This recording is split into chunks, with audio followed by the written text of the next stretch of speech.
Conosco está o professor Dr. Fernando Almeida, professor filósofo, convidado para o nosso debate.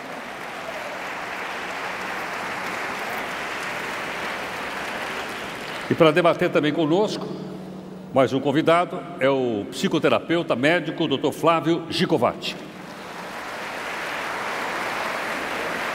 Flávio. Bom, nós vamos assistir agora um vídeo. Esse vídeo vai ser o movimentador dessa nossa conversa, desse nosso debate. Logo depois do vídeo, então, nós começamos as considerações e começamos, então, aqui as perguntas aos nossos dois convidados. Mas antes, Fernando, você não quer dar uma palhinha só na abertura aqui da nossa conversa? Cadê o seu microfone aqui, ó? Eu não entendi a sua pergunta. Isso. Vou cumprimentar o nosso pessoal antes da gente ver o vídeo. Tá ótimo. Tudo bem? Fernando. Bom, já estive com vocês no primeiro período, mas é imensamente significativo para a vida de um educador participar desse evento que é a síntese de todo o trabalho, ou pelo menos de grande parte do trabalho que vocês fizeram durante esse ano, de planejamento, de testagem de novos modelos, de acompanhamento da avaliação nacional ou municipal que os alunos fizeram. Então, estou muito feliz de estar aqui com vocês e na companhia de dois outros grandes amigos aqui que certamente vão fazer dessa manhã um tempo agradável. Ok, obrigado, Fernando. Flávio, uma palavrinha então? Bom dia. Eu tenho muita satisfação sempre em poder falar para os professores, apesar de que às vezes os professores gostam de conversar com o vizinho. Acho que é para se vingar do que os alunos fazem o tempo todo. Mas é assim mesmo, é sempre uma delícia. E o tema que parecia simples, quando eu fui pensar sobre o tema ontem, descobri a extrema complexidade da questão. Vamos ver se nós conseguimos contribuir em alguma coisa para o avanço do entendimento da importância e das dificuldades da avaliação. Muito obrigado. Okay. Bom, então nós vamos ver o vídeo agora para que a gente possa então iniciar nossa conversa com os nossos dois convidados. Vamos ver.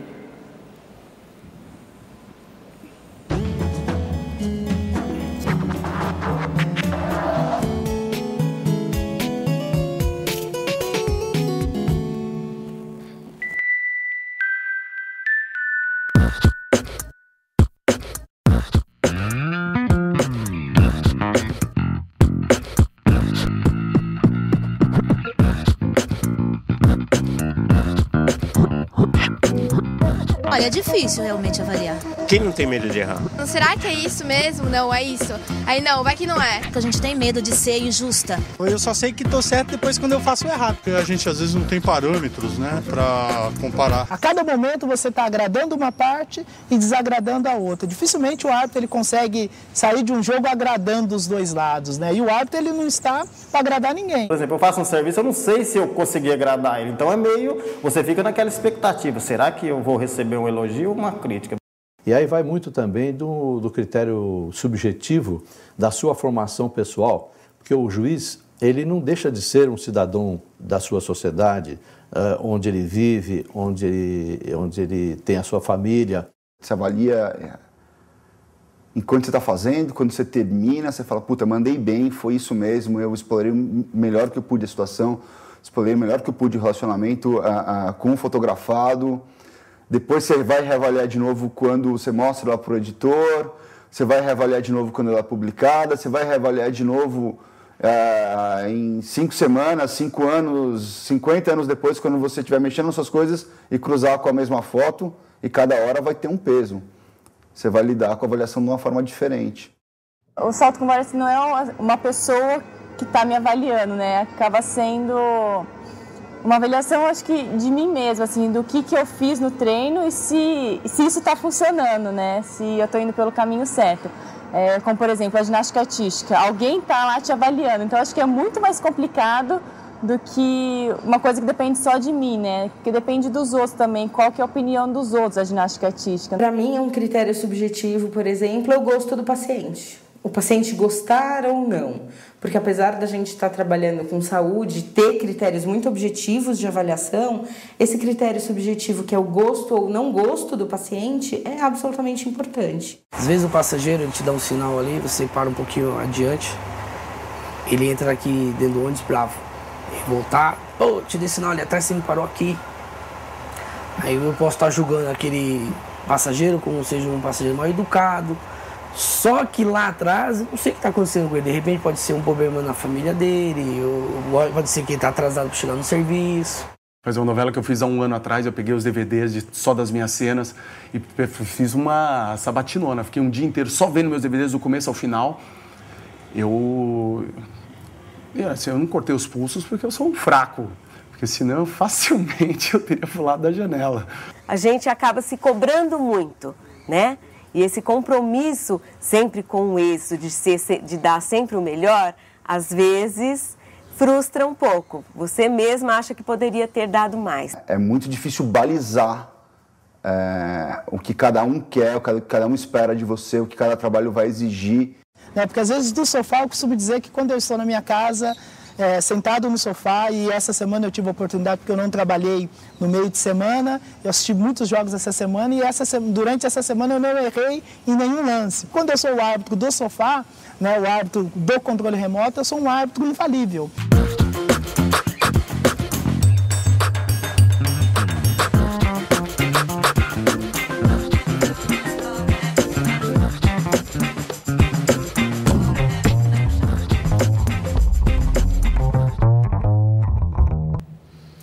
Bom, nós temos aí no vídeo várias pessoas e várias atividades sociais importantes, todas elas relevantes, obviamente. Mas eu acho que, para que a gente possa discutir um pouco mais o tema, nós teremos mais dois olhares, que é o olhar de um filósofo, o olhar de um psicoterapeuta e médico, o Flávio e o Fernando, que estão aqui conosco, para que a gente possa estender um pouco melhor e aprofundar um pouco melhor o tema. Bom, Fernando, vamos começar então com a nossa conversa aqui. A conversa inicial, Fernando, é o seguinte, é quanto à questão relativa à ética. Tá? Como é que é você fazer uma avaliação dentro de uma determinada atividade e ficar dentro dos contornos éticos? Às vezes o problema ético não acaba confrontando com o problema organizacional ou até muitas vezes legal de uma determinada atividade? Bom, em primeiro lugar, não deveria haver essa contradição entre a ética e a própria burocracia de organizar a avaliação. Mas é interessante dar uma marcha ré e falar um pouco sobre o que é ética, que na verdade, no limite, ética e avaliação quase se confundem, se encontram num horizonte bastante próximo. Ética é a capacidade de perguntar sobre o bem. Isso é ética, é o contínuo perguntar. É aquilo que os nossos alunos nos fazem pensar a todo momento, quando perguntam por que eu tenho que fazer isso, para que serve, por que a senhora fez desse jeito e não fez daquele. Isso é uma pergunta de origem ética, é a pergunta sobre o bem. Mas nós, educadores, quando perguntamos sobre o bem, estamos perguntando especificamente sobre o que ensinar, por que ensinar, como ensinar aquilo, o que é o melhor conteúdo para realizar um objetivo que eu tenho. Essa pergunta, no fundo, ela remete ao bem ensinar, ao bem aprender, ao bom cidadão que estamos formando. Portanto, a pergunta da avaliação é uma pergunta ética. O que acontece é que a avaliação escolar ela tem uma característica especial. Ela é esse contínuo perguntar, sabendo que a resposta é sempre provisória, sobre o que é aprender, não é? E para que aprender, como ensinar. O bom professor é aquele que pergunta continuamente sobre isso, mas também ele é capaz de conversar com seus alunos sobre o que é isso, sobre as angústias dele, sobre as perguntas dele, de tal maneira que a avaliação que ele constrói na sala de aula seja uma avaliação construída junto com o aluno, ou ao menos compreendida pelo aluno. A avaliação não pode ser uma coisa tão obscura e tão burocrática que o aluno não entenda por quê e você tenha que dizer, daqui a 10 anos, quando você for fazer o vestibular, você vai entender. Aí é tarde. A pergunta sobre o bem que vai sendo feito por cada professor quando conversa com seu aluno e avalia o trabalho dele, é uma pergunta que tem respostas muito imediatas e que o aluno pode compreender. Só para terminar essa parte da ética, ou pelo menos um pedaço da questão da ética, o Piaget fez 2 grandes estudos. Um estudo sobre como a criança aprende e outra pergunta, como a criança forma o senso ético. Nós conhecemos pouco dessa segunda área de pesquisa de Piaget. E lá pelas tantas, é uma pesquisa enorme, vários seguidores de Piaget aprofundaram esse tema, mas entre as coisas é que a ética ela tem vários estágios, desde o medo de apanhar, por isso eu faço o bem, para não apanhar ou não ser perseguido, ou não ser preso, até no sexto estágio, eu faço bem porque o bem é bom, só por isso, pela simples vontade de fazer o bem. Pois bem, como é que esse processo de amadurecimento do estágio 1, medo de apanhar, ao bem em si, ele se constitui? Nenhum estudo de Piaget levou a nada, a não ser a que a educação da ética passava pelo diálogo. Assim também, a educação para avaliação é essencialmente um espaço de criação de diálogo com o aluno, para que ele saiba exatamente por que ele aprende, o que ele aprende, como ele aprende e como são os parâmetros de análise do trabalho dele. Para terminar, Heródoto, pelo menos essa primeira parte, a avaliação, ela tem uma origem que é valor, não é? Avaliar é valorizar, avaliar é dar valor, e o valor é o grande campo da ética. Agora, Flávio, o Fernando falou em aspectos éticos. Flávio, que tipo de emoções envolve quando você faz uma avaliação? Que critérios subjetivos entram na hora que eu vou avaliar, por exemplo, um colega, ou fazer uma avaliação de um grupo de pessoas? Sou capaz de ficar absolutamente isento e não colocar nada do meu background na minha avaliação? Então, não existe isenção. A isenção no ser humano, em psicologia, é sempre uma invenção, é sempre uma vontade que talvez algumas pessoas tenham tido ao longo dos anos, principalmente dentro de uma teoria psicanalítica, onde objetivamente o analista tentava a imparcialidade, a impessoalidade para funcionar quase como se fosse um espelho. Isso é ingênuo, isso é absolutamente fictício. Todo indivíduo tem dentro de si um código de valores, ainda que precário e tumultuado, como eu acho que é o código de toda a nossa sociedade, não é? Eu acho que o maior problema mesmo dos valores é o fato de que nós vivemos uma sociedade que não se definiu acerca disso. O próprio bem é muito difícil de ser claramente colocado. Aquilo que muitas vezes se chama de bem faz o mal, é o caso, e eu venho insistindo muito sobre isso na questão da generosidade. O generoso, o indivíduo que dá muito de si, ele provoca e estimula e reforça o egoísmo dos egoístas, e por isso ele faz o mal. Então é preciso que a gente defina com muita clareza o que seja o bem, para a gente poder realmente constituir um conjunto de valores consistentes dentro da sociedade. A avaliação de cada pessoa passa pela avaliação da sociedade. Quer dizer, o indivíduo que for honesto intelectualmente tem condições de tentar fazer uma autoavaliação e, obviamente, também tentar fazer uma avaliação o mais imparcial possível das outras pessoas. A honestidade intelectual, por exemplo, na avaliação de outra pessoa, significa que eu posso perfeitamente considerar a existência de uma certa cota de inveja em mim e que isso possa estar tumultuando a minha avaliação de um colega concorrente, por exemplo, não é? E que eu tenho que desqualificar um pouquinho o lado que venha da inveja. Eu tenho que tomar cuidado com a minha vaidade. Essas são sempre as emoções mais fortes que influem na avaliação dos pares, quer dizer, das pessoas que têm atividade parecida com a da gente. A vaidade da gente, a inveja, eventualmente alguma hostilidade agressiva que nasça daí. A avaliação, portanto, dos colegas tende a ser para menos do que eles valem, não é? A avaliação da gente mesmo também costuma ser para menos. A autoavaliação é um problema porque ela depende, primeiro, de um conjunto de valores, que, em geral, a sociedade, eu volto a dizer, para as pessoas intelectualmente honestas, pessoas intelectualmente desonestas mentem tudo. A pessoa intelectualmente desonesta é mentirosa. Tudo que sair da boca de um mentiroso não vale nada, né? Então ela vai dizer, eu sou o máximo, eu sou bacana, ele não acha nada disso.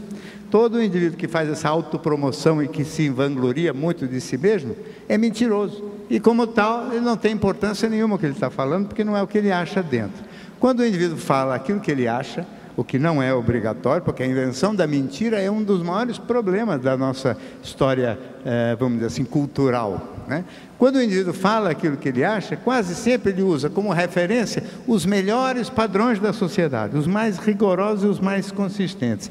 E ao usar esses critérios, a avaliação que ele faz dele mesmo é, em geral, mais para negativa. Então, a pessoa, especialmente se já não tem uma autoestima, ou seja, um valor atribuído a si mesmo, que seja muito grande, porque a autoestima também é juízo que o indivíduo faz de si mesmo. A palavra estima aqui também tem a ver com estimativa, quer dizer, com valor, e não com amor por si mesmo. Então, a autoestima baixa é sempre decorrência de eu usar como referência um valor externo absolutamente exagerado, ou de um inatingível quase, e valor este inatingível que, por comparação, eu sempre fico a menos, não é? Eu fico a menos, às vezes suponho que aquele que faz o discurso mentiroso está de fato chegando lá, eu começo a me sentir desqualificado, e isto me incomoda, e eu posso com isso inclusive prejudicar a avaliação das outras pessoas, não é?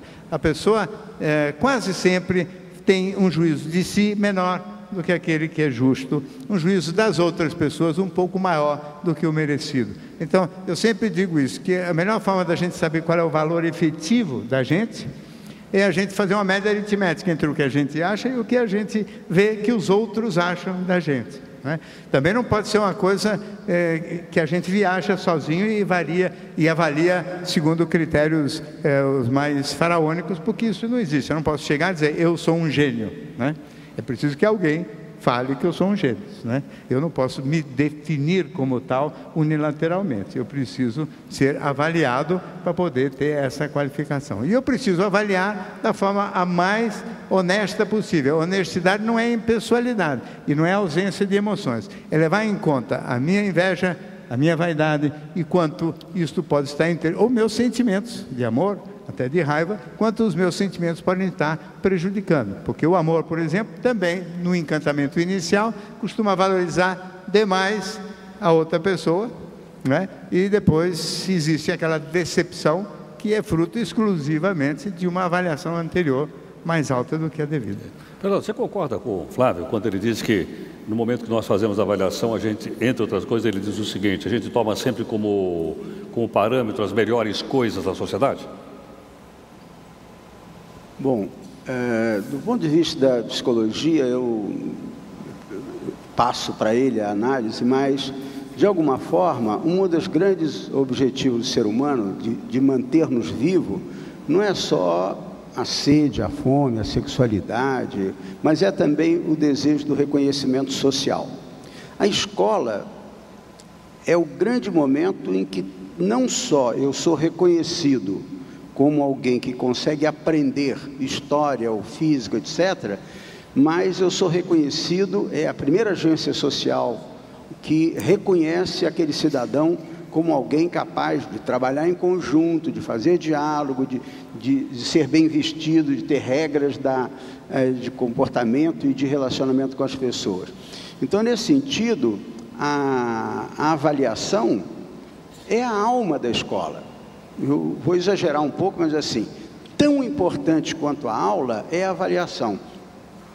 Eu me vejo, para poder dizer isso, como quando fui professor de ensino médio durante mais de 20 anos, em que, para mim, era tão importante a sala de aula, quanto o momento que eu pegava os trabalhos dos alunos, eu dava aula de psicologia, eu pegava o trabalho dos alunos e lia com eles, quase. Não era na minha casa, era no fim de semana, era à noite, mas eu reconhecia a sua letra, reconhecia seus cacuetes, as suas histórias, e as anotações que a gente faz aos percursos dos alunos na avaliação marcam a vida.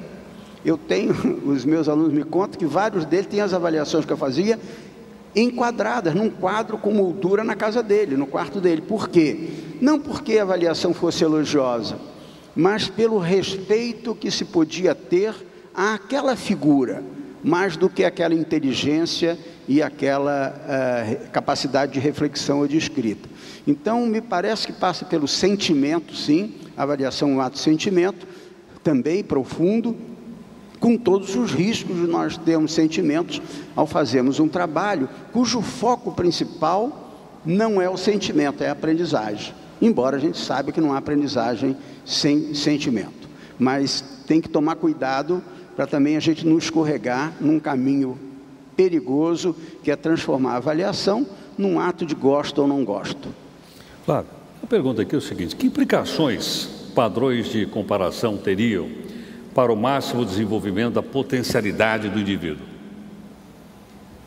Então, eu só queria dizer o seguinte: isso que o Fernando falou é muito importante, no sentido de que é esse tratamento pessoal, esse carinho que você acaba dedicando a cada aluno, na medida em que você faz uma observação cuidadosa, que adoraria que todos os professores fossem assim também, não é? Nós sabemos que não é verdade, mas os daqui, evidente, são todos assim, né? Avaliam com todo o cuidado cada prova que recebem, cada trabalho que recebem, e ficam fazendo esta coisa atenciosa, atenta e carinhosa. Toda atitude de atenção e consideração vindo de uma pessoa que eles respeitam, e eles respeitam não só porque é professor, mas até porque tem essa atitude, isso é um círculo vicioso. A atitude de consideração vindo de quem eles respeitam, e eles respeitam porque a pessoa tem essa atitude de consideração, então, evidentemente, você tem aí um elemento de uma importância monumental, absolutamente sentimental, né? E faz parte da linha amorosa mesmo, do afeto, que certamente, desde a história do início do saber grego, tem acompanhado também as relações com o aprendizado e com o conhecimento. O amor e o conhecimento viajam juntos ao longo de toda a história da cultura. Eu gostaria só de enfatizar o seguinte: a importância da cultura é muito grande em psicologia. Hoje em dia, temos visto, mais do que tudo, os meus colegas falarem de questões relacionadas com biologia, as pessoas falarem em evolucionismo, em genética para tudo, acerca do comportamento dos seres humanos. É uma coisa que a mim me ofende, porque eu acho que a história que nós construímos, a partir da aquisição da linguagem e da formação de grupos maiores, é uma história que tem muitos percalços, tem muitos problemas, tem muitos defeitos, mas é a nossa história. E essa história não pode ser negligenciada em nome da genética. As pessoas falam assim: não, mas nós temos 98% de genes parecidos com os nossos mais próximos primatas. O que para mim confirma que os genes não contam nada, porque só com esses 2%, olha que estrago que nós temos feito. Olha o tamanho da encrenca que tem advindo. É impossível imaginar que a aquisição da linguagem, que a ideia de que os cérebros, por força da aquisição da linguagem, produzem pensamentos, e que esses pensamentos produzem outros pensamentos, e que esses outros pensamentos acabam formando juízos de valores, e que esses juízos de valores já não têm mais nada a ver com a química cerebral. Nós estamos aqui nas relações entre os humanos. E estes aspectos da psicologia é que eu acho que tem que ser enfatizados dramaticamente, porque é neste ponto que nós vamos poder pensar em construir um sistema de valores coletivo que nos permite uma conduta também clara, cristalina, exemplar. Exemplar no sentido seguinte, que eu não acho muito possível se educar, isso eu não falo só para os professores, mas eu falo sempre imaginando a interação escola-família, né? Educar sem exemplo. Né? Eu acho que o que sobra, Fernando, de uma experiência com os seus alunos, com você, é o exemplo. Um cara que seriamente está exercendo o seu ofício, um cara que seriamente está, vamos dizer, empenhado em fazer da melhor forma possível aquele trabalho com os alunos. Isso é inesquecível, mas o exemplo é que é inesquecível. Não é só a frase colocada lá, e não é só o carinho, mas é a atenção, a dedicação, esta postura que eu acho que realmente as pessoas responsáveis da comunidade têm que entender que passa por elas começar a dar o exemplo. Isto vale para o prefeito, vale para o secretário, mas vale para cada um de nós e vale para cada um dos professores também. Olá, Fernando.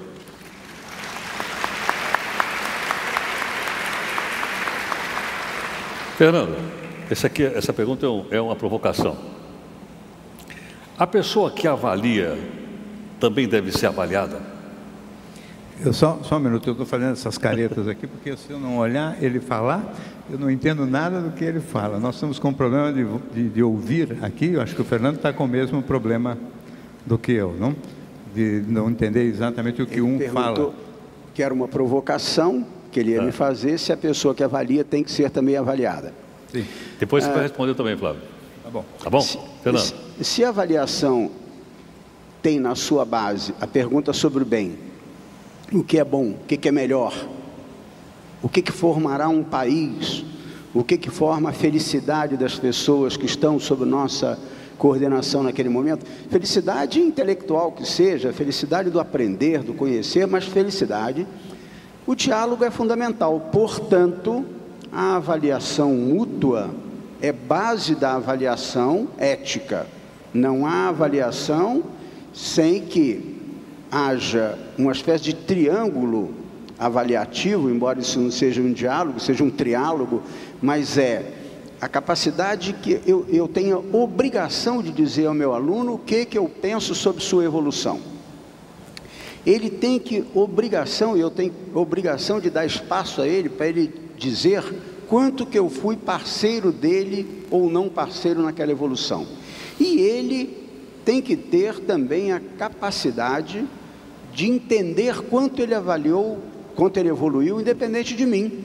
Eu dou parâmetros e ele... Por isso que o computador é uma coisa muito interessante na avaliação contemporânea.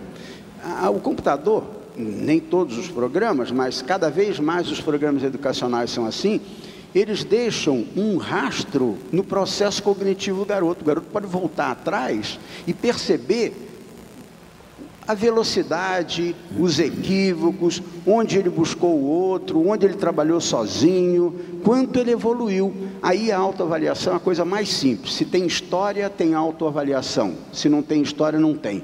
E a autoavaliação é um dos elementos que são formados no processo avaliativo. Não só eu aprender a ser avaliado pelos outros, aceitar a avaliação, dialogar com a avaliação, mas também com o avaliador e comigo mesmo enquanto autoavaliado como elemento mais fundamental que resta de todo esse processo. Agora, Fernando, a pessoa quando avalia e é avaliada, ela não perde autoridade?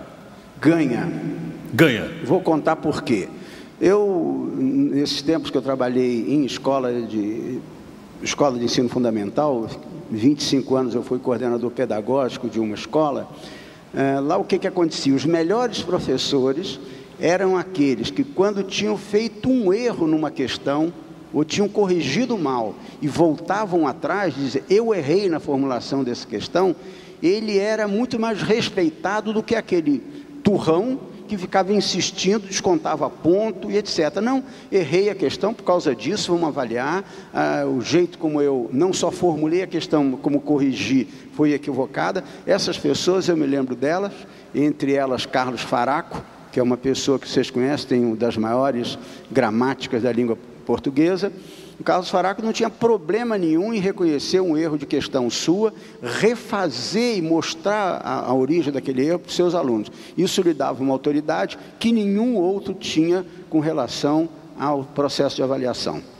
Ok, vou perguntar, Flávio, só um instante. Queria aproveitar e pedir mais uma vez que, por favor, se quiserem fazer perguntas para os nossos dois debatedores, por favor, faça as perguntas por escrito, o pessoal recolhe aqui para a gente poder apresentar eles.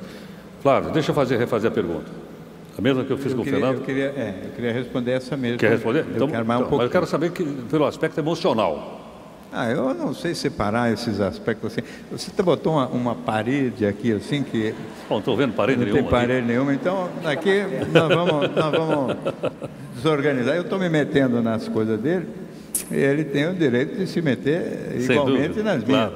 Sabe que psicologia é assunto de interesse coletivo. A autoavaliação do ponto de vista emocional significa o seguinte, que eu também tenho que usar, não um computador, mas eu tenho que usar uma referência, e a referência tem que ser eu mesmo. Ou seja, é quase assim, eu hoje, né, por exemplo, um adolescente com 20 anos de idade, me comparo comigo há 2 anos atrás. Se eu achar que naquele tempo eu era um idiota, então quer dizer que eu estou progredindo. Não é? E eu, aos 20 anos, acho que agora eu já não sou mais um idiota, que eu já sei tudo.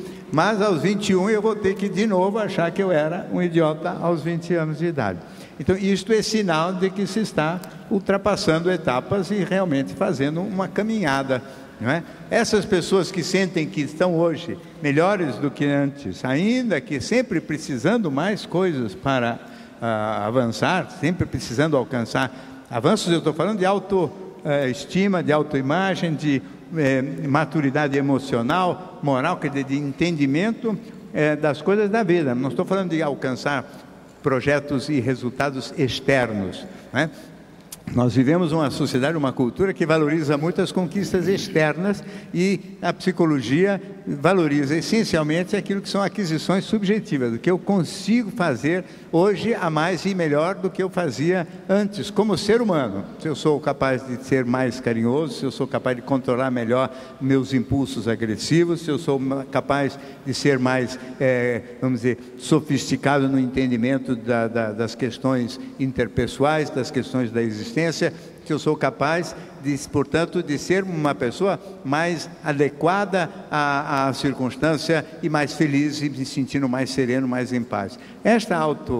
Este progresso, ele tem que acontecer ao longo da vida inteira. Aliás, a educação é um fenômeno continuado. A educação não é só um fenômeno escolar, né? Então, avaliar e ser avaliado em termos educacionais é uma questão absolutamente essencial, mas este processo, ele existe fora da escola, existe e tem que existir na família também. Eu estou de acordo com o Fernando que o indivíduo que reconhece erro, reconhecer erro é o primeiro caminho para poder evoluir, né? O indivíduo que não aceita que erra, não evolui.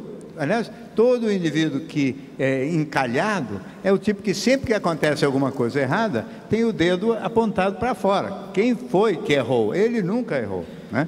Aliás, a humanidade se divide em 2 grupos. Os com o dedo para cá e os poucos com o dedo para cá, criteriosamente. Porque para cá, em geral, a grande maioria dos que apontam para cá, erram também para mais. Aí assumem culpas e responsabilidades para além da conta. Então tem a turma que nunca tem culpa de nada e tem a turma que tem culpa de tudo. 2 equívocos que têm que ser pensados melhor. A questão de avaliar quem nos avalia é o seguinte: quando a pessoa faz uma crítica, a gente sempre fica muito bravo. Mas por quê? O fenômeno cultural ninguém isso? Gosta. É um fenômeno a gente só gosta de ouvir música aqui. Ninguém gosta de ouvir palavras mais duras, mais... mesmo que a crítica seja a mais fofinha possível. Elas sempre que forem criticar, tomem cuidado para falar de um jeito mais ameno e suave, porque sempre vai desagradar. Mas as pessoas intelectualmente honestas, elas vão para casa depois, ficam com aquilo que elas ouviram, vão ruminar sobre aquilo, vão aproveitar aquilo, vão crescer com aquilo. Então, a crítica é parte, sim, quando ela é honesta. E quando o indivíduo concorda ou discorda, tanto faz parte do processo de crescimento daquele que avalia, daquele que é avaliado, e aquele que avalia, evidentemente, vai ser objeto da crítica daquele que foi avaliado, porque o cara vai sair de lá e falar: esse cara falou isso para mim, será que ele está falando isso porque ele tem autoridade para isso? Será que ele não está falando isso porque ele tem algum problema comigo? Será que ele está sendo justo? Enfim, o indivíduo que recebe a crítica, ele vai sempre fazer reflexões sobre quem criticou e sobre o conteúdo da crítica. E, portanto, ele está automaticamente avaliando quem o criticou também, né?